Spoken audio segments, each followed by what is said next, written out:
గ్లాసులలో పోసుకునేటప్పుడు మంచిగా ఇట్లా కలుపుకుంటా పోసుకునాలి. ఇగో ఎంత మంచి వాసన వస్తది చూడు. ఇగో ఇగో పుచ్చకాయ కోసి పెట్టుకున్నా కదా, ఇగో పుచ్చకాయ నేను డిజైన్ పెట్టినా ఇట్లా. ఇగో ఈ 2 గ్లాసులు ఇది డిజైన్ పెట్టినా కొట్టాలి అని. చూడండి మీరు. ఈ పుచ్చకాయది ఇది పోసుకుందాం ఇక.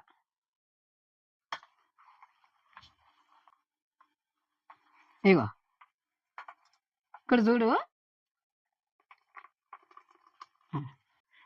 ఇగో ఇట్లా ఈ జ్యూస్ అనేది ఇట్లా అయింది. హాయ్ ఫ్రెండ్స్, ఇలా నేను పుచ్చకాయ జ్యూస్ చేసిన. ఎంత బాగుందంటే అంత బాగుంది. మన ఆరోగ్యానికి మంచిది. ఇక చూడండి, ఇక ఇట్లా మనం ఇంట్లో చేసుకున్నాం అనుకో ఎంత బాగుంటుందో. ఏ దాంతో చేసుకునొచ్చు మనం జ్యూసు. మనం బయట తాగుతాం అనుకో, తాగితే ఓసారి మనకు పడదు. అదే మనం ఇంట్లో చేసుకున్నాం అనుకో ఎన్ని రకాలన్నా చేసుకునొచ్చు, తాగొచ్చు. మళ్ళీ నేను ఏమేమి వేసినా అనేది అనుకుంటే కింద లింక్ పెట్టినా చూడండి. చూస్తే మీకు తెలుస్తుంది. మీరు కూడా ఇంట్లో చేసుకొని తాగాలి అని నేను నా ఇష్టపూర్వకంగా మీకు చెప్తున్నా. మీకు నచ్చుతుంది. మీరు కూడా అట్లా చేసుకొని తాగుండి. అందరికి మంచిగా ఉంటుంది. అందరికి ఆరోగ్యానికి బాగుంటది. అందరం బాగుంటాము. మీరు బాగుండాలి, నేను కూడా బాగుండాలి. ఆ మీకు సంతోషం, నాకు కూడా సంతోషం. నా సంతోషంతో చెప్తున్నా. మీకేమనిపిస్తుందో, మీరు ఏది అనిపించిందో కానీ నాకు చెప్పండి మళ్ళా.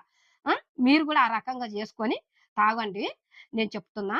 మళ్ళా కింద లింక్ పెట్టినా కదా, చూడండి. చూస్తే ఫుల్ వీడియో మీకు అన్ని తెలుస్తాయి ఎట్లేసిన అనేది. లైక్ చేయండి, సబ్స్క్రైబ్ చేయండి, బెల్ ఐకాన్ కొట్టండి. కొట్టిన వెంటనే మీ ముందుకు వస్తది. నేను మీ అమ్మని.